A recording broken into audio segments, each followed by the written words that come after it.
Welcome to YAP. Good morning. Welcome to YAP. Today we're joined by Laura, the one, the only. Buenos dias. Your attention, please subscribe. You know the drill. Let's just try and jump right into it. So, Nora Smith, Treadwives. I did not know the term Treadwife up until very recently. Really? Yeah, I'm not like... It's been all over my feed. Yeah. I mean, very recently. Up until very recently, I did not know what the term meant. Half of the things that Abdel says, I actually have no idea what he's talking about. Like, Abdel really humbles me. He reminds me I'm on the cusp of being a millennial often. No, you're good, man. You're good. I feel like you just really lean into Gen Alpha. Like, I don't think I'm the problem. I think you just really lean into Gen Alpha because half the time you speak, I'm like, I've never heard these words in my life. Yeah. It's probably because I'm the oldest of my family. Like, I have a bunch of younger siblings. Right.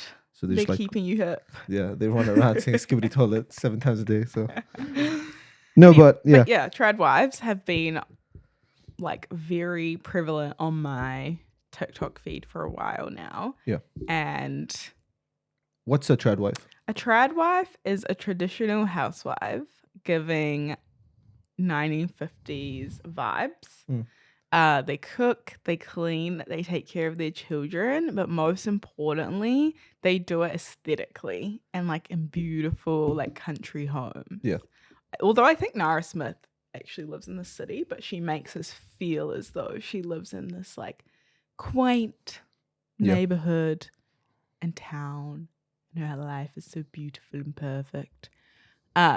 So yeah, they literally traditional wives. That's what Treadwives mean. They do everything a traditional wife would, except they make content about it and they do it in a very aesthetically pleasing way. Yeah.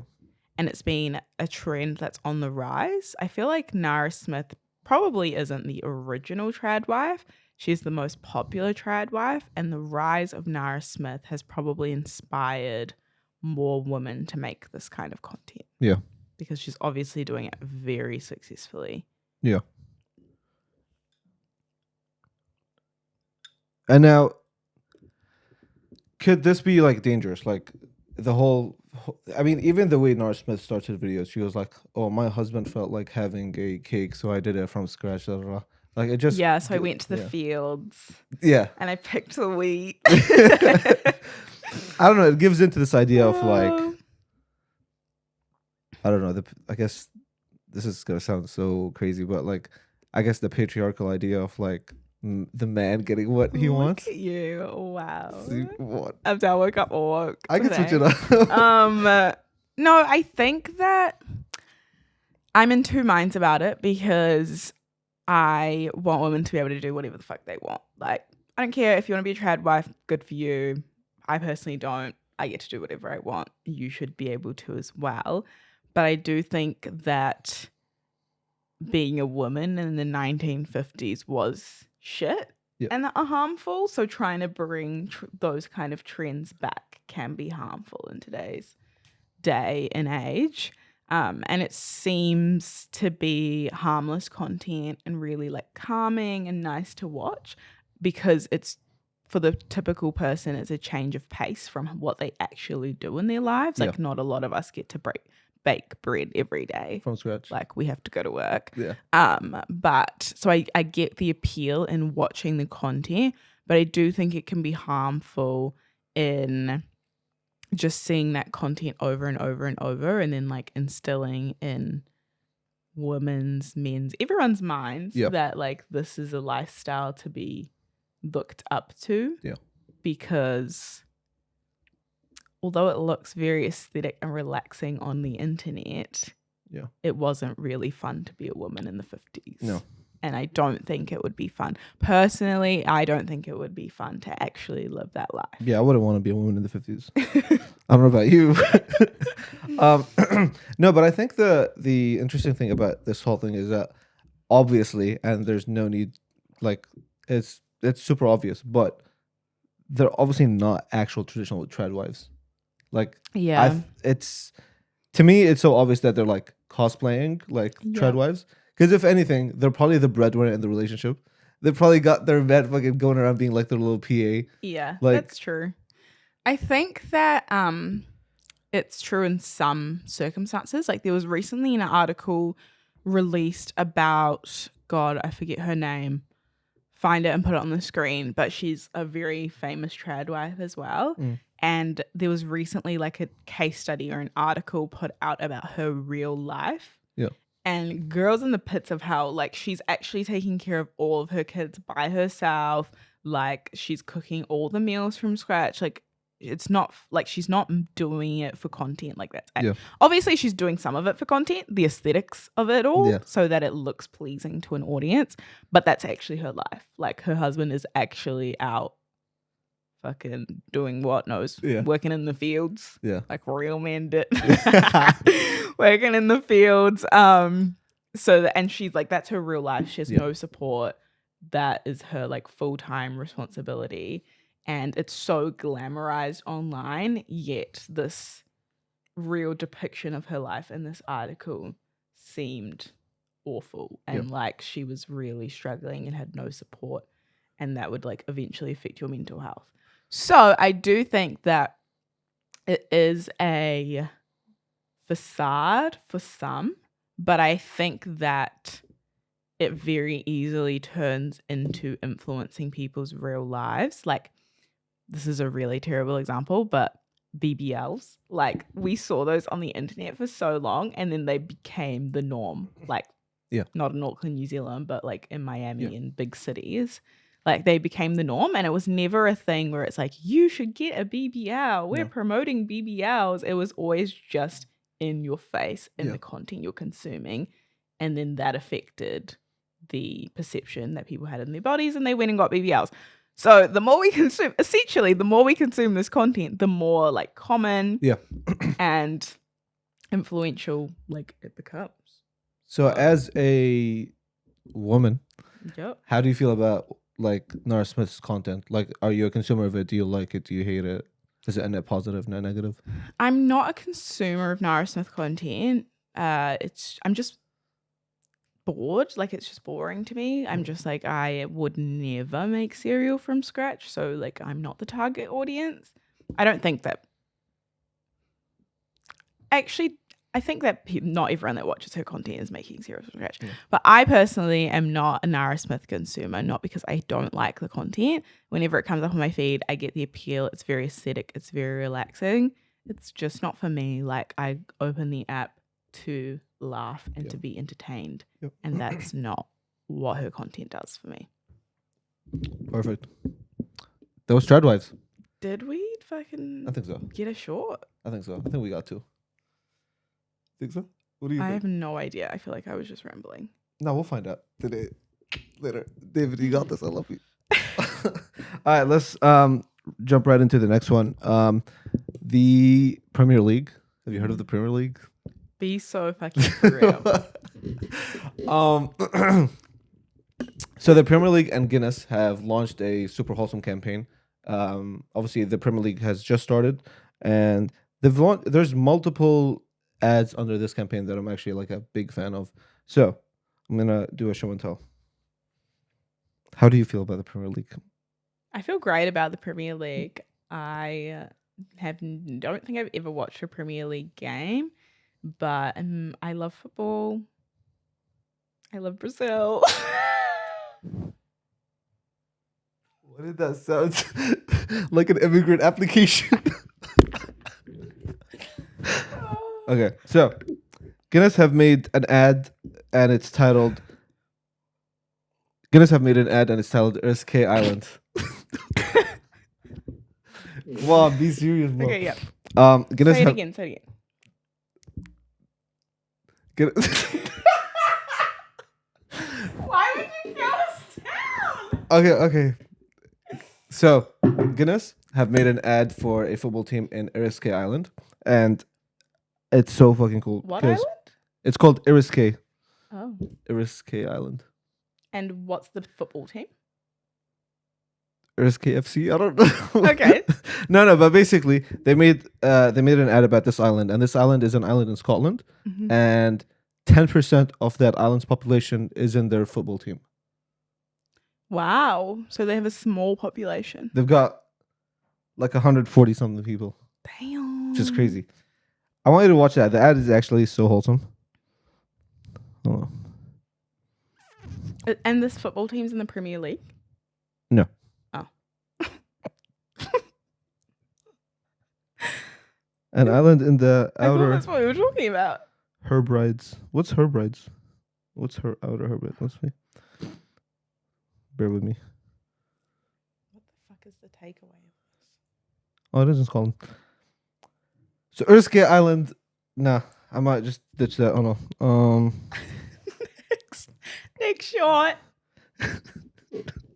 No, but Maybe we should script these a bit. yeah. The Premier League, no.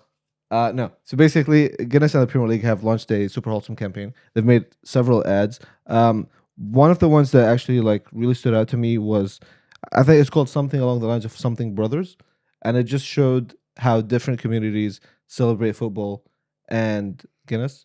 Now, Guinness is synonymous with football culture, Is it? kind of, like in general, beer or like alcoholic Yeah, beer, beverages. yeah. And I guess Guinness want to put themselves at the top of that list of drinks. Even down to an amateur level. Like when I used to play Sunday League, after the game, people would just bring cases and stuff, and Yeah. it was just a thing. And even when you're watching football games, it's always at a bar. Yeah. Drinks are being served. Guinness want to be Beer and football do go hand in hand. Yeah. And I think that this is something that more brands should be doing. It's the common interest thing. Yeah. So figuring out what the common interest is between, the interests of your audience and making that a common interest between the brand and the audience. I think not just that. I think the one thing that they do that's super effective is showing people feeling good, Right. like showing super feel good moments. Mm-hmm. So when they do that, showing different communities how okay, an English geezer is at the pub and he's drinking with his mates and he's having a good time, or a Sunday League team that just finished playing football and they're drinking together. They just show that they're associating their brand with that togetherness, that feel good fuzzy feeling inside. Yeah. And the ad that they referenced in the article is, do you remember the share a Coke with a friend this summer ad? Yes. So it kind of it piggybacks off that. That was a fun campaign. Yeah. Yeah. And it's memorable. Yeah. Why? I just remember I had my name on a Coke bottle. Yeah. It just made It made you feel special. Yeah. Yeah.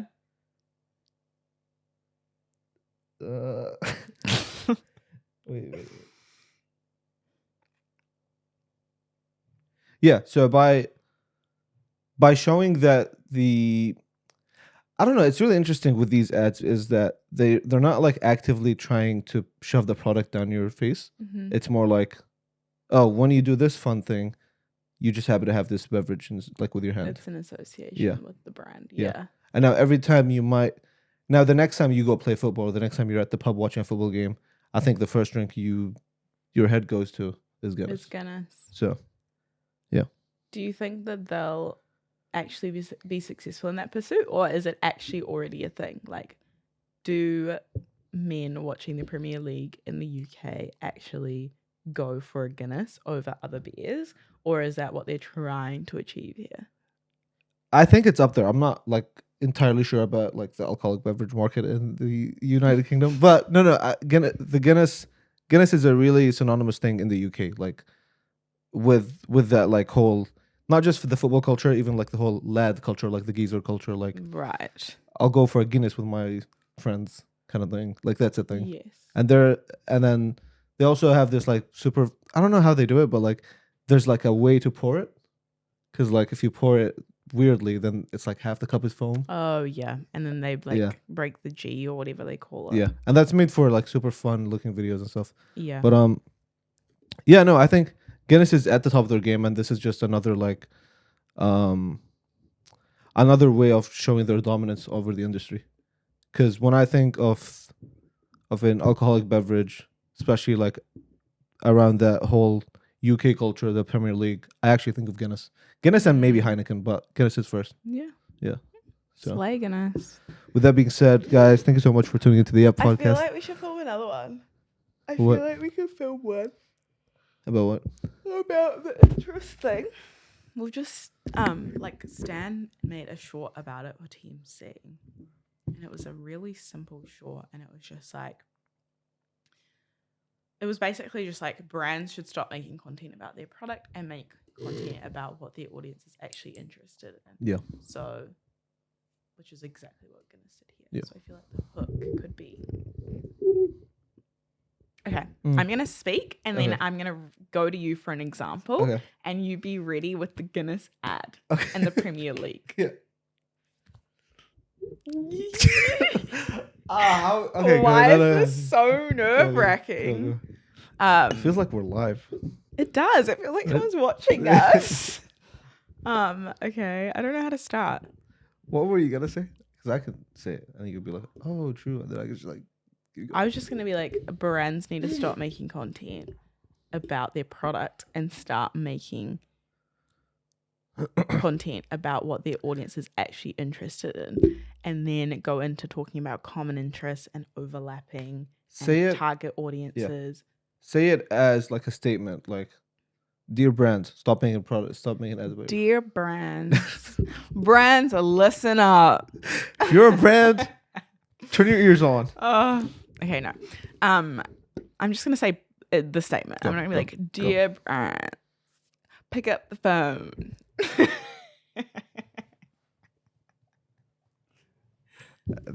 We need scripts. This is a mess. Okay. We can go to brands need to stop making content about their product and start making content about their audience's interest. Yeah. And this basically goes into the whole building a culture around your brand. Yeah. You want to build like almost like an ecosystem around your brand. Mm-hmm. So the example that is written in the article today is Guinness and their association with the Premier League. Yeah. So basically, when you think of when you think of playing football or going to watch a football match at the pub, playing a Sunday league football game, Guinness is almost the top one or top two beverages that pop up in your mind when you're doing these activities. Yeah. And it's just and they've highlighted that in their most recent ad where like they show how different communities are like, I guess, drinking Guinness. How the fuck is it Guinness? Guinness. I think. I don't know. It just shows how different communities are drinking Guinness and how they're integrating it as part of like their everyday lives. Yeah. And that's a great point that in their campaign, they're showcasing different people enjoying their beverage because they all have the common interest of football. Yeah. So like we often in marketing group people by age, gender, like just demographics as we're defining our target audience rather than interest. But for a product like beer that is made for a mass market and it attracts like very different groups of people, interest is a great way to solidify your target audience. It's very easy to assume that most people that drink football drink football. It's very easy to assume that most people that drink Guinness have somewhat of an interest in football.